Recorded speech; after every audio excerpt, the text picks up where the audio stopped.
Bonjour et merci de nous regarder. Je suis Ronald Kato. Les élections en Somalie sont prévues dans quelques jours. L'exercice a pris du retard l'année dernière en raison de divergences entre le gouvernement central, dirigé par le président Mohamed Abdullahi Mohamed, également connu sous le nom de Farmajo, et les dirigeants des gouvernements régionaux. Les différents protagonistes ont du mal à s'accorder sur les règlements et la composition de la commission électorale. Pour faire la lumière sur cette crise politique dans ce pays de la Corne de l'Afrique, nous recevons Omar Mahmoud, spécialiste de la Somalie à l'International Crisis Group. Merci beaucoup d'être avec nous. Les élections en Somalie ont toujours été un sujet complexe. En quoi ces élections seraient-elles différentes des précédentes? Ce qui est vraiment difficile cette fois-ci, c'est que le niveau de contestation interne en Somalie est beaucoup plus élevé et le niveau de confiance entre les principaux protagonistes et partis électoraux est beaucoup plus bas que par le passé. Donc ce niveau de contestation a eu un impact sur la mise en œuvre d'un accord électoral que les partis ont signé en septembre dernier. Cela les a vraiment empêchés d'aller de l'avant et les a empêchés de respecter les détails techniques. Ce pourquoi, à l'approche du 8 février, la fin du mandat présidentiel, il n'y a pas de véritable préparatif ni de réelle perspective pour que ce scrutin ait lieu.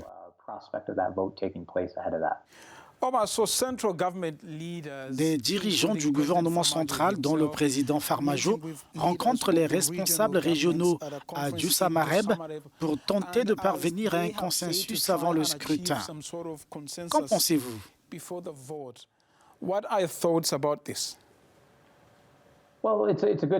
C'est un pas dans la bonne direction, mais c'est très tard dans le processus. Comme je l'ai dit, nous ne sommes qu'à quelques jours seulement de la fin du mandat du président. Se mettre autour d'une table maintenant est la moindre des choses. Voir un dernier effort pour avancer vers un consensus et proposer une feuille de route pour ces élections. Je pense que la plupart des gens considèrent que c'est le meilleur scénario qui prolonge plus ou moins la dynamique actuelle. Mais la grande inconnue est que se passe-t-il s'il n'y a pas d'accord? La Somalie serait là en terre inconnue, car il y a eu des prolongations de mandat dans le passé, mais elles ont toujours été précédées par un consensus. L'autre question serait, même si vous parvenez à un accord, quel type de garantie, quels mécanismes seront mis en place pour s'assurer que nous ne serons pas dans la même situation dans quelques mois, étant donné le niveau de méfiance si élevé lorsqu'il s'agit de la mise en œuvre de conflits et de désaccords à ce sujet. Ces questions clés doivent être résolues, car sinon je crains que nous aurons un accord, une prolongation, et que dans quelques mois, nous aurons la même discussion.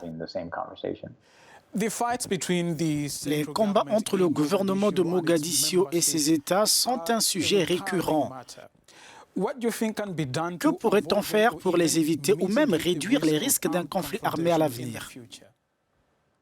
Ce devrait être la première des priorités après les élections, qu'il s'agisse d'un nouvel exécutif ou de la continuité de celui-ci, en rétablissant cette relation entre le centre et la périphérie en Somalie, donc entre le gouvernement central et les États. Cela commence par le rétablissement de la confiance. L'élément clé est la communication, un dialogue régulier et actif. Pendant ce mandat, nous avons vu passer de longs moments sans même que le gouvernement fédéral et les États membres ne se consultent. Instaurer un mécanisme de réunion régulière, mensuelle ou trimestrielle, pour que les dirigeants se réunissent, pour les amener à négocier et parler de sujets en commun pour reconstruire une confiance mutuelle. Ensuite, il faudra s'attaquer aux questions les plus fondamentales, les plus épineuses, sur le déséquilibre ou à des perceptions différentes du modèle fédéral somalien. Cela concerne le partage du pouvoir, le partage des richesses et le partage des ressources et ses aspects. Ces questions fondamentales doivent être abordées, car la Somalie reconstruit toujours ses institutions. L'instauration d'un modèle fédéral doit se faire sur la base d'un compromis. La première étape est vraiment de ramener tout le monde à la table des négociations et faire en sorte que tout le monde se parle régulièrement. Omar Mahmoud, spécialiste de la Somalie à l'International Crisis Group de Nairobi au Kenya. Merci beaucoup pour votre temps. Merci beaucoup de nous avoir suivis.